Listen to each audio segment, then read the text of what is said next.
Hay una frase que repito una y otra vez. El tiempo y los hechos nos dan la razón, y también los protagonistas. Recién ahora los uruguayos, por boca del Partido Nacional, por boca del Partido Colorado y por boca del Frente Amplio, se enteran de lo que nosotros venimos insistiendo hace muchísimo tiempo. E incluso dedicamos más de una audición del Poder Real a la explicación del funcionamiento y esencia de estas instituciones que voy a mencionar a continuación. Agencias calificadoras de riesgo. Es decir, agencias que evalúan la economía nacional en función de si pueden pagar o no los intereses de la deuda. 3 en el mundo son las más importantes: Standard & Poor's, Moody's y Fitch. Son sociedades anónimas privadas. Sus dueños son los grandes fondos de inversión internacional: BlackRock, Vanguard, Fidelity, Elliott Management Fondos y 10 o 15 fondos más. En definitiva, los banqueros internacionales, los amos del mundo, que se reúnen en el Club Bilderberg, que deciden la agenda internacional, que definen los programas de gobiernos nacionales.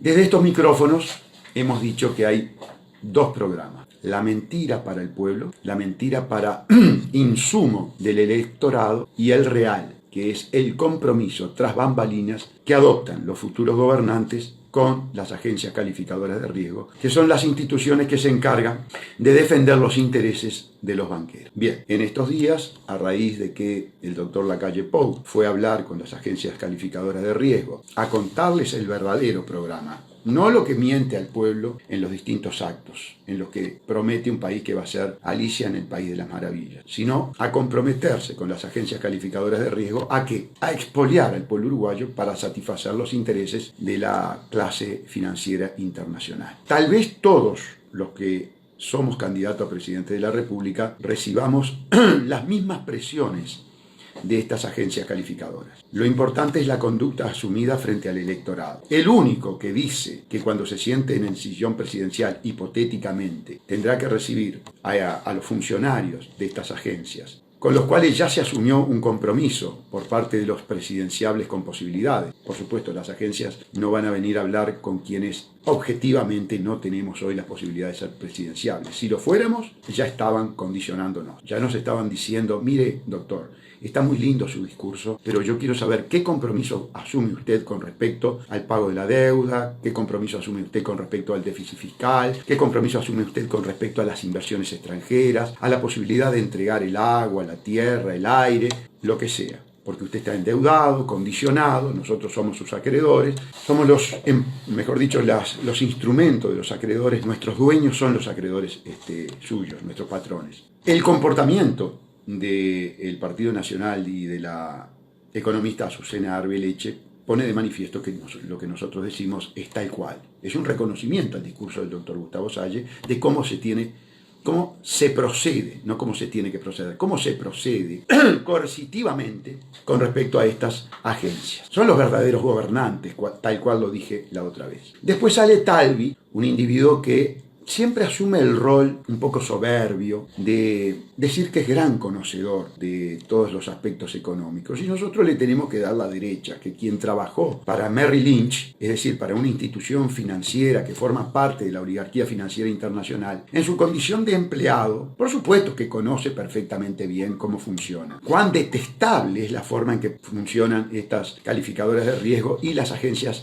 y las instituciones financieras en las cuales él trabajó como dependiente. Lo lamentable es que Talvi oculte todas las verdades que conoce con respecto a ese mundo, a ese submundo del abuso, de la usura, que es el sistema financiero. En Séptimo Día, ayer, que fue tratado de una manera muy diferente a la que fui tratado yo en ese programa. Yo no vi que Juanchi y Ponce hablaran al mismo tiempo para increparle a Talvi, no vi que lo interrumpieran, no vi acusaciones, vi que se le trató con guante blanco y alfombra roja. Pero bueno, está bien. Talvi responde al capital financiero internacional, Talvi dice todos somos UPM, Talvi alabó al peor ministro de Economía que ha tenido la historia del país, que es Danilo Astori, que es corrupto. Talvi alaba a los corruptos, alaba a los terroristas de Estado, por lo tanto no nos extraña. Pero volviendo al tema, él dice explícitamente esas calificadoras de riesgo tienen el poder que nosotros describimos y que esas calificadoras de riesgo están preocupadas por un único tema, que es que el país que está condicionado por su deuda funcione y adecue su programa de gobierno a satisfacer los intereses de los patrones para los cuales trabajan las agencias calificadoras de riesgo, tal cual nosotros lo venimos diciendo hace muchísimo tiempo desde los micrófonos del poder real, que por algo se llaman el poder real, y que hoy está ratificado, corroborado por los 3 partidos con posibilidades presidenciables. ¿Por qué nos falta hablar de la otra locución importante que es de contenido confesional? Nos referimos a las de José Mujica. Cuando José Mujica dice que es el diálogo con estas calificadoras de riesgo por parte del Partido Nacional como hablar con la prima, y después hace toda una locución con respecto a los fines que tienen estas empresas privadas, cómo los cumplen y para quién cumplen esos fines. Es hora de que ustedes vayan ponderando nuestra prédica a lo largo del tiempo, con las confesiones posteriores, con las ratificaciones, con las corroboraciones que los distintos actores políticos están dando en los distintos rubros que nosotros abordamos en estas audiciones. Ha habido otra situación que nosotros denunciamos y que es ratificada por Cabildo Abierto, que es el golpe de Estado técnico. Hace unos minutos estuvo aquí sentado nuestro querido compañero de facultad, el catedrático en Derecho Constitucional, Eduardo Luz, y ha asumido que cuando no hay tripartición de poder no hay constitución. Cuando no hay constitución no hay democracia. Por lo menos en el sistema europeo que nosotros tenemos. Entonces Eduardo Luz, en nombre de Cabildo Abierto, como jurista de Cabildo Abierto, porque no se olviden que Cabildo Abierto tiene a un líder que es general, no es jurista. Por lo tanto, cuando se habla de derecho constitucional, cuando se habla de derecho, hay que estar a lo que dicen sus técnicos, ¿verdad? Y en ese sentido, Eduardo Luz coincide con nosotros, ratifica junto a nosotros la teoría del golpe de Estado técnico, vale decir, de la dictadura de Vázquez. Y no es un hecho menor. No es un hecho menor porque cuando el partido Cabildo Abierto acepta la posición del Partido Verde Animalista, acepta la posición de quien es candidato a la presidencia de la República, acepta la posición de un enjundioso jurista como es el doctor Enrique Viana, que nos viene alertando de esta situación y trabajando en esta situación desde hace tanto tiempo, tiene que haber por parte de Cabildo Abierto una política congruente, coherente, teleológicamente enfocada, es decir, finalísticamente enfocada a revertir esta situación. Nosotros no concebimos que el general Manini se quede con la denuncia del golpe de Estado técnico, con la dictadura de Vázquez, solamente en lo que refiere a su problema personal, concreto y subjetivo. Nosotros ya hace un tiempo, desde los micrófonos, le estamos pidiendo al general Manini que proyecte sobre otras áreas sensibles de la vida nacional las consecuencias de su visualización político, jurídico, institucional de golpe de Estado técnico, de dictadura de Vázquez a esas áreas sensibles. Esperemos que obre en consecuencia. Lo que interpuso nuestro fraterno colega Fernández Lechini, Marcos Pacheco y Eduardo Luz no es una chicana. Yo en ese sentido voy a contestarle al doctor Daoiz Uriarte, que es catedrático de Facultad en Derechos Humanos, que es del Frente Amplio, es decir, tiene la situación paradójica de que es catedrático de Derechos Humanos, pero integra una fuerza política que es criminal de lesa humanidad, cosa ya muy complicada. Le voy a contestar a un neófito en materia constitucional como es el señor José Mujica, senador de la República, que dice que es una chicana. Por supuesto que a los periodistas mercenarios que se afilian a la posición de la chicana, lo que hay que recomendarles es leer la Constitución de la República. Está palmariamente de manifiesto que el código es absolutamente inconstitucional y palmariamente de manifiesto que la Fiscalía General es absolutamente inconstitucional y que jamás podría ser un servicio descentralizado. No hay forma de discutir eso. El grave problema que tenemos los uruguayos es la Suprema Corte de Justicia. Allí radica el nudo gordiano del problema institucional, jurídico y constitucional del país. Que la Suprema Corte de Justicia está sacando sentencias que son bochornosas. Son sentencias donde reconoce que es inconstitucional y después con argumentos absolutamente sofísticos, es decir, con falacias, con mentiras, llega a la conclusión de que es constitucional. Aquí tenemos un problema muy grave. Sabemos que operan las logias para lograr ese resultado. Yo venía escuchando declaraciones de Talvi, que es economista y por lo tanto de derecho no sabe absolutamente nada, es un ignorante. Y venía diciendo que el sistema judicial en nuestro país funciona perfectamente bien y que él tiene fe. Yo le tengo que contestar a Talvi que él tiene fe hipotéticamente por dos motivos. O porque es un perfecto ignorante en materia de derecho, en materia de jurídica, o porque simplemente es un cómplice de la dictadura del Frente Amplio, es un cómplice de Tabaré Vázquez. Es la única explicación para que él diga que el sistema judicial funciona perfectamente bien, cuando está muy claro que es un sistema absolutamente inconstitucional. También le tenemos que contestar a Pablo Mieres, que ha dicho que esto es una chicana. Yo lo lamento porque el doctor Pablo Mieres se recibió de abogado, tarde, pero se recibió de abogado. Bienvenido, el colega. Ahora, evidentemente se olvidó de estudiar o de repasar los conceptos constitucionales con respecto a la separación de poderes. Se afilia a la posición también de la dictadura de Vázquez. Son operadores de la dictadura de Vázquez. Ninguno de ellos acepta un debate con nosotros. Nosotros desde aquí, desde los micrófonos de Radio Fénix, le decimos a Talvi, queremos debatir, Talvi, no solamente sobre derecho, queremos debatir sobre todo lo que usted está diciendo, sobre todo lo que dijo en Séptimo Día, que fue solamente esbozar voluntarismo de un país diferente. Y que usted sabe perfectamente bien que la situación económica que está el país es puro voluntarismo, es puro vender humo. Y naturalmente queremos debatir también con el doctor Mieres, Pablo Mieres, para no solamente refutar su posición desde el punto de vista del derecho, sino también para refutar todo lo que es su posicionamiento político, apoyando esta dictadura y este modelo económico. Acordemos que ambos, tanto Mieres como Talvi, son defensores del contrato coimero y del modelo troncos y cocaína del contrato ROU-UPM y del contrato con proyección genocida.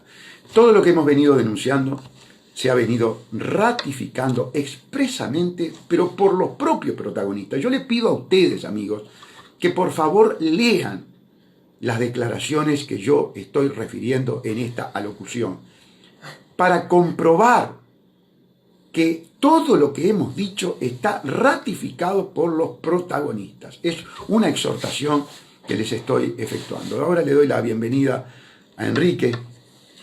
¿Qué tal, Gustavo? Sí, yo creo, mirándolo de otra perspectiva, es que todo esto que tú bien has descrito es la construcción de poder único, ¿no? Golpe de Estado técnico, sí, poder único, que es lo contrario a la tripartición de poderes, que es lo contrario a la república y que es lo contrario a la democracia también. Golpe de Estado técnico. La construcción de poder único para mí es la expresión que justifica, entre comillas, o demuestra cada una de estas cosas que tú has dicho. Por un lado, tú mencionabas a David Uriarte, pero también han salido otras pseudos defensores de los derechos humanos a vilipendiar el derecho a la defensa, porque establecer una excepción de inconstitucionalidad es el derecho a defenderse de una ley corrupta, de una ley inmoral, de una ley inconstitucional por consecuencia. Entonces es el ejercicio de un derecho humano. Pero al mismo tiempo, el plantear una excepción de inconstitucionalidad, y no me estoy refiriendo al caso Manini Ríos exclusivamente, el caso Manini Ríos ha vuelto a poner en visión de la mayoría de los ciudadanos las barbaridades del nuevo código. Me estoy refiriendo a lo que nos pasa habitualmente con ciudadanos comunes, con personas comunes que tienen que enfrentar las tropelías que suceden en la Fiscalía General. Ahí está. Que son parte del problema. La violación de derechos humanos, la violación del derecho a defensa, entre otras garantías tan importantes, no solamente establecidas en la Constitución, sino establecidas en cualquier manual de derechos humanos, porque yo no tengo duda que David Uriarte es experto en manuales de derechos humanos, pero de la Constitución no les conviene leerla mucho. Ahora, todo se resume, Gustavo, en aquello de Jabrán, que se le atribuye, aquella expresión que se le atribuye a aquel delincuente de alto vuelo argentino, según muchos muertos, Otros no. Algunos dicen que no, pero Jabrán decía, el poder es impunidad. Y yo creo que eso refleja justamente lo que se busca con el poder único. El poder único lo que busca justamente es la impunidad de quien está en el poder. Porque en la medida que no existe la tripartición de poderes, que no existen poderes que se controlen mutuamente, como decía Montesquieu, esto provoca que el poder único sea impune, sea impecable, que no peque jamás, porque no hay nadie que le venga a decir tú eres un pecador. Ahora, esto va de la mano de lo que tú mencionabas con relación a las calificadoras de riesgo. Las calificadoras de riesgo quieren un poder único, porque quieren un interlocutor, un gerentillo único que reúna a todo el resto y alíe a todo el resto y que no vaya a ser que se mande por cuenta propia, con independencia, con libertad y con soberanía. Y todo esto también está fuertemente vinculado a la existencia de una Fiscalía General. Yo reflejo que hace muchos años, en el gobierno, ya que Martínez volvió a reflejar cosas del gobierno de la calle de Herrera, hace muchos años, una anécdota que me contaron a mí. En determinado momento, el Poder Ejecutivo, la calle de Herrera, estaba preocupado porque quería que un determinado tema judicial se resolviera de determinada manera. Entonces le preguntó a un jurista si era posible dictar una resolución administrativa por la cual se pudiera elegir el fiscal que iba a intervenir en ese asunto y de alguna manera digitar el resultado de un asunto judicial X. Ese jurista le contestó que no, que eso era imposible, porque eso era violar la independencia técnica de los fiscales, y la independencia técnica de los fiscales era una garantía prevista en la Constitución, una garantía republicana, que en definitiva era a imagen y semejanza lo mismo que la imparcialidad y la objetividad de los jueces, que eso no se podía hacer. Poco tiempo después, en el segundo gobierno de Sanguinetti, se inventó, por primera vez escuchamos hablar del fiscal general. Peri Valdés, que era el fiscal de corte designado porque había fracasado el nombre de Langón, habló por primera vez de la Fiscalía General. Y mucho tiempo más adelante, el Frente Amplio, sobre todo a partir del gobierno de Mujica, empezó a hablar del fiscal general y construyeron la Fiscalía General. ¿Qué quiere decir esto? Que por 3 partidos políticos pasó la idea de tener una Fiscalía General. ¿Qué significaba eso?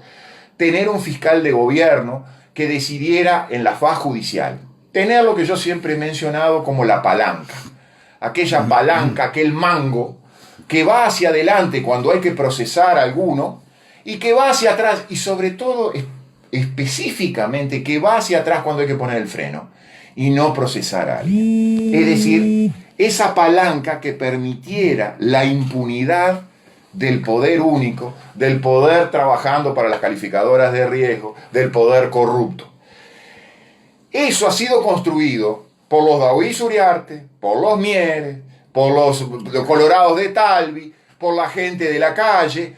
Ha sido construido por toda esa gente. Y lo hemos visto porque han votado por unanimidad el golpe de Estado técnico. Pedro Bordaberry, Ope Pasqué, Pablo Abdala. Todos ayudaron a redactar. Rizo Ferrán, que tú lo mencionaste hoy más temprano. Exactamente. Todos ellos ayudaron a redactar esto, que suponía que el poder único, por lo tanto no controlado por nadie, por lo tanto corrupto, libre de manos para hacer cualquier tropelía, nadie lo iba a juzgar, nadie lo iba a controlar, nadie le iba a poner obstáculos para seguir haciendo actos de corrupción. Y lamentablemente el general Manini, cuando entra en la vida política del país, tampoco lo releva. Lo releva recién cuando corre peligro de entrar a esa trituradora su pellejo. Correcto. Siempre se ha dicho, tú lo sabés, Gustavo, porque en facultad, en la época que fuimos en distintos momentos, pero casi sus contemporáneos de la facultad, siempre se dijo que los grandes casos de la historia del derecho penal han avanzado sobre, no las desgracias del más humilde, Claro. No sobre las tropelías sobre el más humilde, Claro. sino que han avanzado sobre casos resonados donde aparecían personajes importantes. Cierta medida, la muerte de Juana de Arco en la hoguera, luego de ser torturada para que confesara, y luego de retractarse la mandaron matar en la hoguera, marcó un hito en la historia del derecho penal, porque mostró a los ojos de muchos, de los de abajo, pero sobre todo de los de arriba, las arbitrariedades del poder.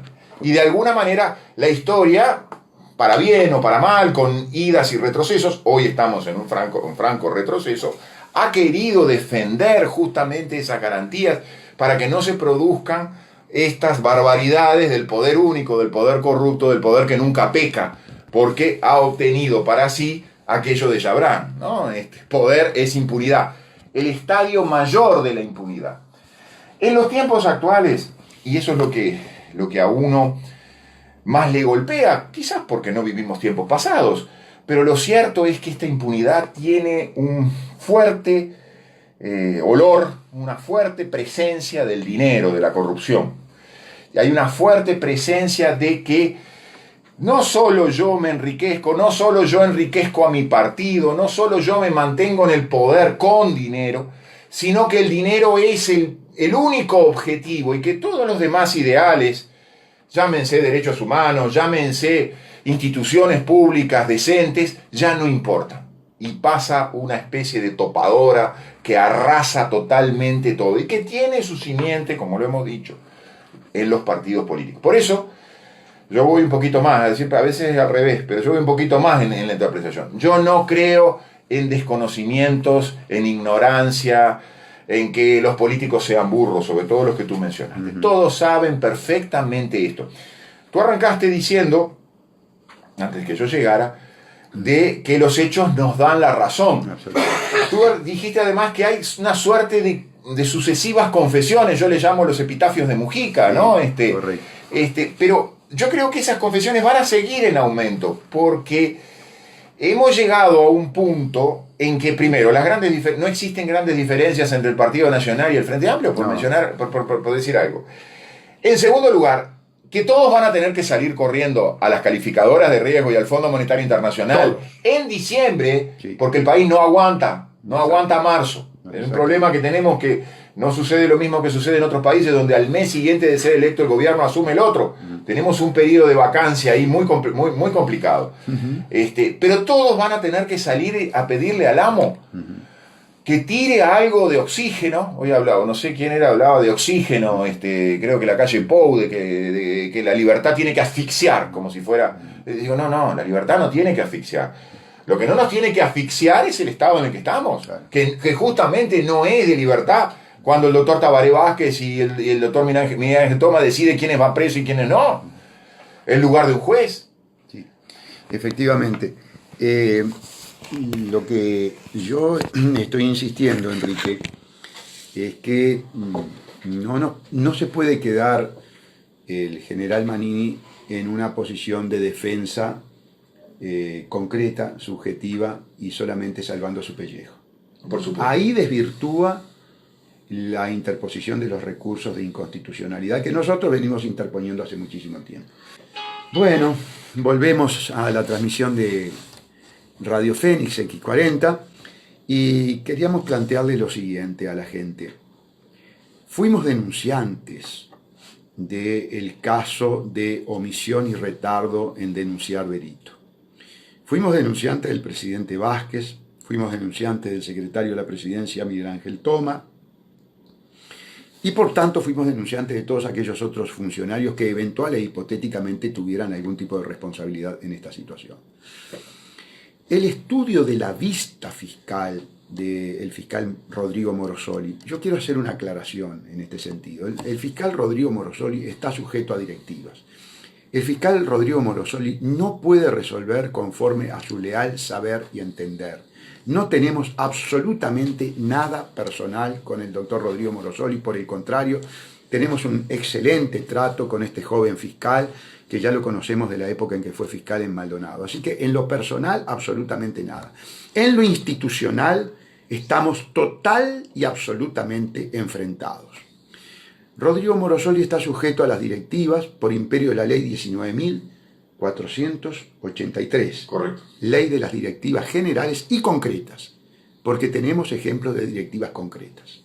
Es más, en este caso, que frecuentamos la Fiscalía de Cerrito y Misiones permanentemente, donde tenemos amistades de cerca de 40 años, sabemos que Rodrigo Morosoli se trasladó a la Fiscalía General, al edificio de la Fiscalía General, donde está Jorge Díaz, que es en la calle Paysandú, Iji, para hacer la vista fiscal de este expediente.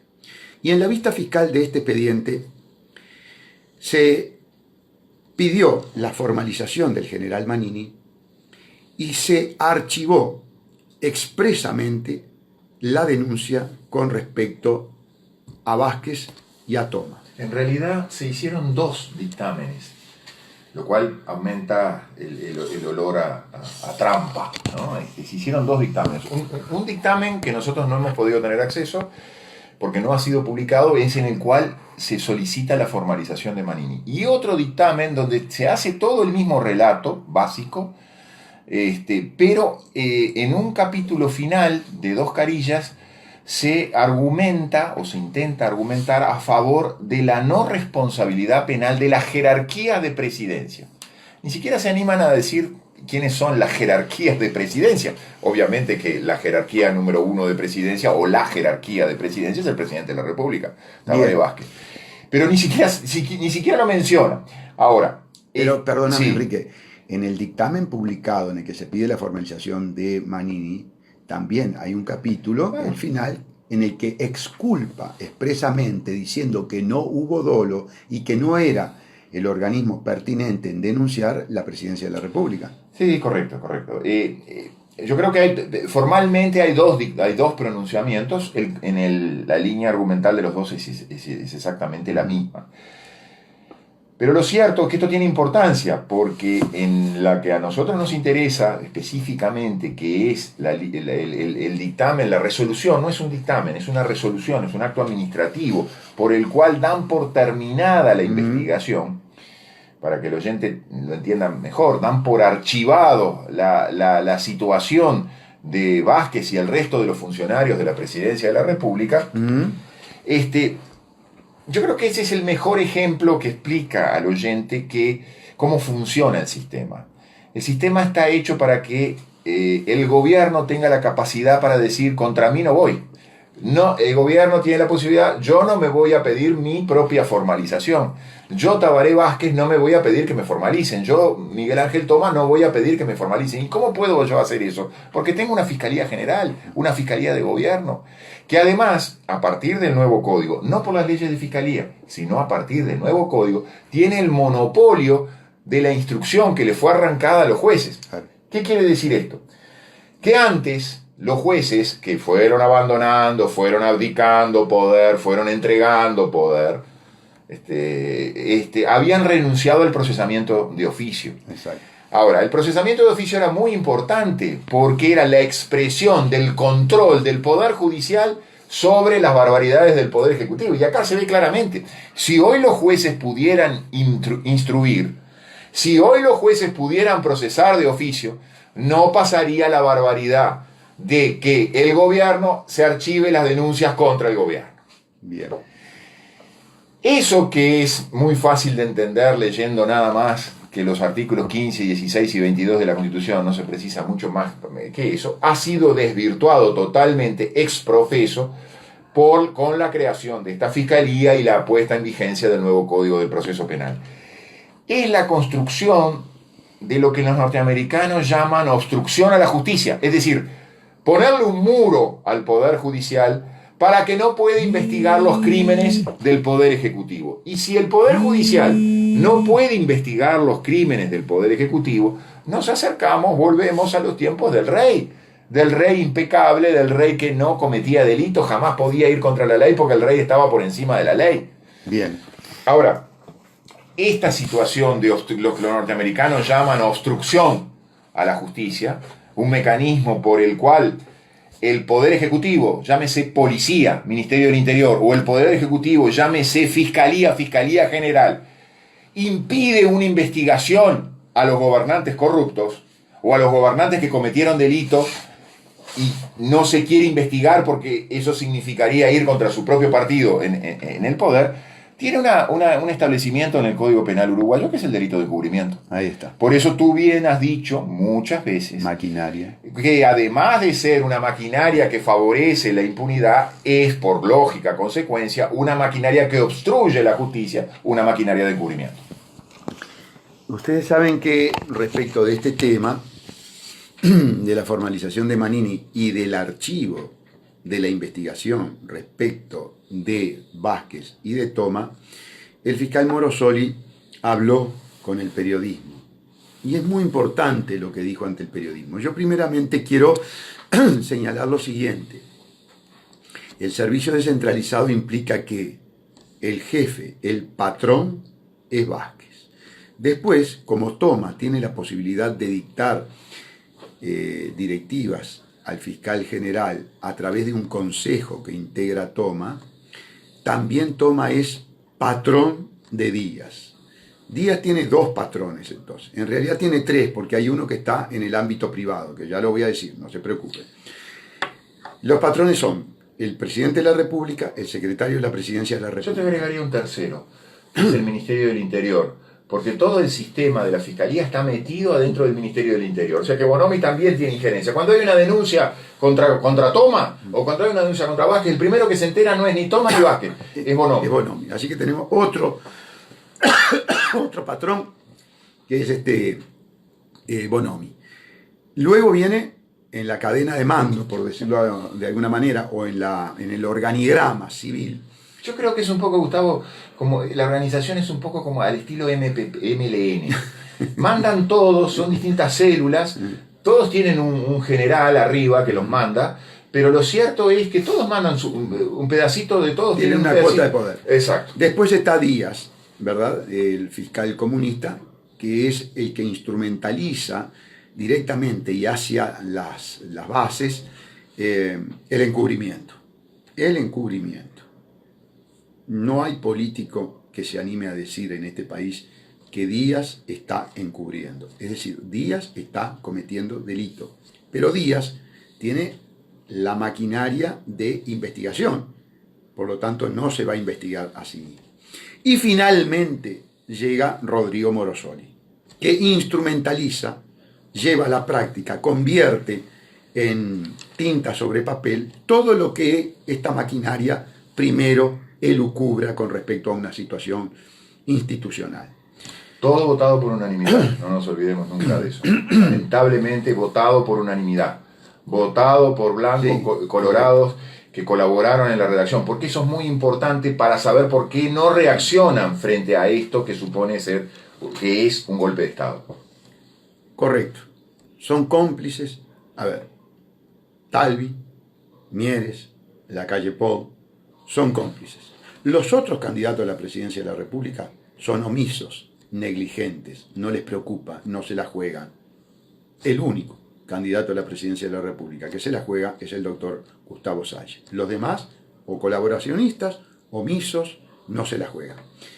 Bien, nosotros fuimos denunciantes y el fiscal Morosoli, cuando archiva las actuaciones, en realidad las archiva ilegítimamente. Las archiva violando dos artículos del Código del Proceso Penal, el 100 y el 98. Y en ese sentido le voy a ceder la palabra a Enrique para que nos explique de qué forma nosotros hemos recurrido esa actividad ilegal, que es una actividad administrativa en un caso y es una actividad con proyección jurisdiccional en otra. Por ello, ameritó dos tipos de recursos diferentes, un recurso administrativo y un recurso de carácter judicial, que van a tener una instancia muy importante. Convocamos a todos los medios de comunicación, porque en esa instancia yo pediré que se continúe la investigación penal con respecto a Tabaré Vázquez y a Toma por el delito de retardo en denunciar delito. Nos gustaría entonces, Enrique, que nos expliques la vía recursiva que hemos ensayado. Sí, nosotros hemos ensayado dos caminos, que somos plenamente conscientes que chocan justamente con esta maquinaria de impunidad y encubrimiento, porque los tenemos que plantear a partir de la existencia de esta maquinaria de impunidad e encubrimiento que se ha vuelto ley corrupta, votada por unanimidad, porque hay que hacer todas esas aclaraciones.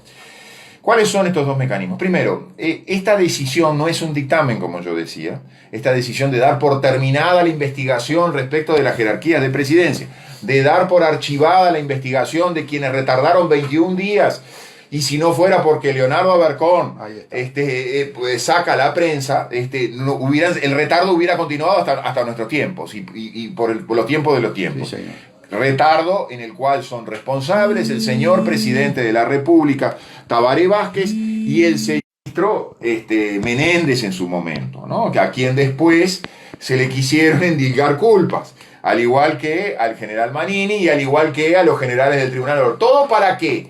Para tapar. Para tapar. ¿Asesorados por quién para hacer toda esa tapadera? Nos faltó hablar del jefe fundamental, del privado. El abogado. Gonzalo Fernández. El abogado. Ahí está. El abogado que supo ser secretario de presidencia, ministro. Que articula todo esto en la Por sombra, supuesto, ¿no? pero por supuesto. Entonces había que quemar a otros sujetos, destituyéndolos, pidiendo su procesamiento para salvar. Iba a decir una mala palabra y yo sé que no puedo decir El mala trasero, palabra. el trasero. Bueno, se puede decir. Trasero se puede decir. Entonces, Marisa, Marisa no se enoja. No se enoja. Mandamos un saludo a Marisa, un beso a Marisa. Para salvar justamente la situación de quienes estaban más comprometidos, para salvar a la cabeza del Vázquez poder y Toma. o a la cabeza de algún otro tipo de organización como usted ha sabido definir en su momento. Ahora, como es una resolución, un acto administrativo, nosotros lo primero que hicimos, porque nos estaba corriendo un plazo, frente al conocimiento directo que tuvimos, no. Fue un conocimiento a través de la prensa, fuimos a la página de la Fiscalía y allí estaba publicado, a bombo y platillo, archivamos el asunto de Vázquez. Vázquez es inocente, porque eso había que dar una publicidad muy importante, ¿no? En vías de que el Frente Amplio quiere permanecer en el poder y utiliza todos los mecanismos para permanecer en el poder, por supuesto, que la Fiscalía es uno de los mecanismos que utiliza el Frente Amplio para mantenerse en el poder. Política electoral. Política electoral. Política electoral sucia. Sucia. ¿No? Muy Espuria. sucia. Espuria, muy sucia. Bueno, resolución, acto administrativo, interpusimos recursos administrativos, como es la Fiscalía de Flagrancia del doctor Morosoli, que había dictado esa resolución. Es una resolución administrativa, un acto administrativo, hemos dicho hasta el cansancio, tenemos proceso penal administrativo. El pobre Arla, José Arla, Sí. que criticaba el presumario judicial, Sí. ¿qué diría hoy? Y que no era un hombre de derecha, ¿eh? No era un hombre de derecha, era un hombre de izquierda. Mira. Sí, era un hombre de izquierda. ¿Qué diría hoy de este presumario yanqui traído por el Frente Amplio, por los marxistas nostálgicos? Se como le revuelve en digo la yo? tumba, Arla. Bueno, ahí está. Lo cierto es que interpusimos 3 recursos administrativos porque al ser un acto dictado por un órgano sometido a dependencia, a jerarquía de una cabeza de un servicio descentralizado, hay que interponer recursos de revocación jerárquico y de anulación ante el Poder Ejecutivo. Otra demostración adicional del golpe de Estado técnico. ¿Quién resuelve la anulación? La resuelve Tabaré Vázquez. Hay que O el equivalente de Tabaré Vázquez, porque ¿cuánto tiene el Poder Ejecutivo para resolver? 250 días. Claro. O sea que ya estaremos con Martínez o con la calle Pou o con Talvi o con Manini para resolver eso, Claro. ¿no? Lo cual sería hasta una paradoja, digamos, Claro. si fuera Manini. Bueno, mirá vos, sí. Manini podría estar resolviendo la situación de él Sí, conforme a esta estructura nefasta. Exacto. Si sale presidente de la República. Exacto. Qué cosa curiosa. Nadie había dicho esto. Bueno, pero son de esas cosas que uno va en la medida que va razonando en voz alta. Claro. Esos recursos administrativos nosotros los interpusimos ¿dónde? En la propia Fiscalía. Claro. ¿Y quién los tiene que resolver en primer lugar? Morosoli. En segundo lugar, Jorge Díaz. Y en tercer lugar, quien sea el presidente, porque dentro de 250 días obviamente vamos a tener otro presidente.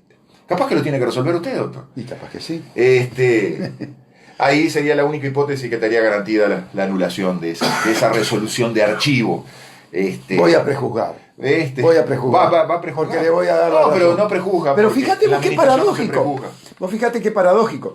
Que sería denunciante y decisor a la vez. Correcto, Tendría correcto. que excusarme. Correcto, por supuesto. Pero bueno, todas son las barbaridades que ha generado este sistema construido por las logias a las que nos Claro, hemos masonería mediática. Claro, trabajando obviamente que para las calificadoras de riesgo y para los poderosos del mundo. Pero ¿Sabés bueno, que Mujica te da la razón? Mujica ya confesó. Mujica vive de confesión en confesión, Mujica. Sí. Yo no sé si es porque está queriendo tirar pataditas de costado a Martínez, o si no es también por el viejo juego de un ratito gobierno, un ratito oposición, como te digo una, te digo la otra, y como la oposición cede todo el espacio porque piensa lo mismo que Mujica y piensa lo mismo que Astori, en definitiva el debate es entre Astori y Talvi, que tanto se ha anunciado, bueno, es gerente viejo por gerente nuevo, ¿no? Sin hacer alusiones a las edades, por supuesto. No, eso fue uno de los mecanismos que interpusimos. Pero al mismo tiempo usamos otro de los mecanismos de este código corrupto y perverso, del nuevo código, que prevé un mecanismo que es casi, yo te diría, como una especie de saludo a la bandera, ¿no? Como una especie de decir, bueno, sí, la verdad que es una barbaridad lo que estoy haciendo, voy a dejar la posibilidad del reexamen. ¿Qué es el reexamen? Bueno, es la posibilidad que una vez que son notificados los denunciantes, nosotros no fuimos notificados y fuimos denunciantes, que yo te diría que si no fuimos los primeros denunciantes, antes de que el fiscal de general mandara a instruir, porque sabía que nosotros íbamos a ser denunciantes, lo fuimos por 4 o 5 segundos después. 4 o 5 segundos. Sí, ahí está. Bueno, pero todo este mecanismo también está creado para eso, porque el pretexto va a ser sacarnos a nosotros como denunciantes. Ya nos sacó, no nos dejó entrar. Claro, pero hay una cosa interesante allí, que es muy importante. El que debió haber denunciado estos hechos para salvar su trasero, vuelvo a usar la expresión, debió haber sido Tabaré Vázquez y Miguel Ángel Thomas. Claro, y ellos no denunciaron, hasta el día de hoy no denunciaron. Hasta el día de hoy no denunciaron. El que hizo la denuncia en nombre de ellos fue el subalterno, claro. Jorge Díaz. Pero esto es muy importante, porque en la conversación la gente se puede quedar. Sí, por supuesto. El tema es el siguiente, la denuncia de la omisión no debió ser de una denuncia de oficio, porque siendo una denuncia de oficio, no era la denuncia de quienes tenían que denunciar, Exacto. que no han denunciado hasta el momento, que son Vázquez y Thomas. Sí, y no podía subrogarse Jorge Díaz en el retardo y omisión de Tabaré Vázquez. Correcto. Todo esto ratificando algo que tú ya dijiste. En realidad todo esto se sabe por Leonardo Abercorn. Sí, por supuesto. Fue él el que sacó todo esto a la luz. Si no, no se denunciaba. Mira, Gustavo, yo soy un convencido de que esto obedece a los viejos pactos. Ajá. Y los viejos pactos involucran a todos, al propio Manini también. Los viejos pactos, Tenientes de Artigas, MLN, los viejos pactos cuando Gonzalo Fernández con las botas embarradas le mostraba a Macarena Hellman que habían encontrado algo y después no habían encontrado nada.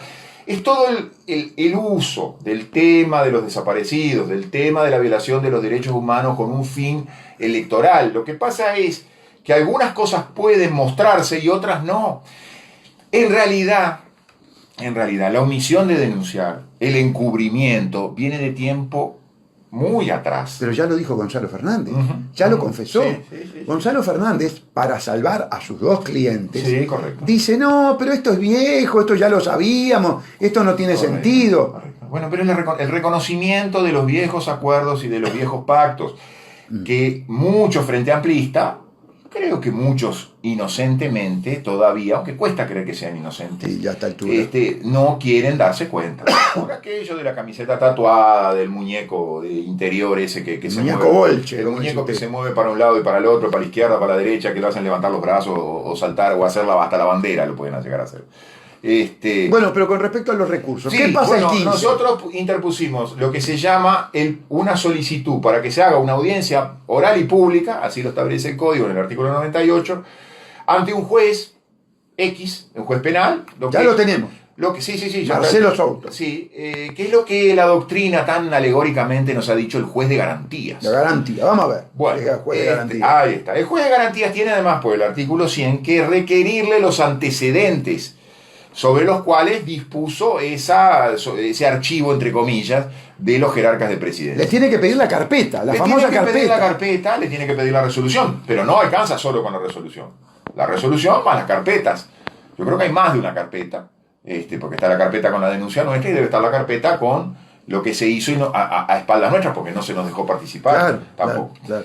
¿Y a qué lleva eso? ¿Cuál es el pedido final de eso? Bueno, que escuchados los argumentos nuestros y escuchados los argumentos del fiscal Morosoli, el juez disponga, y así lo establece el nuevo código, que él pase a un fiscal subrogante, a otro fiscal De la maquinaria de impunidad para que se pronuncie en determinado lapso si decide mantener el archivo, dar por terminada la investigación o decide reencaminar esa investigación.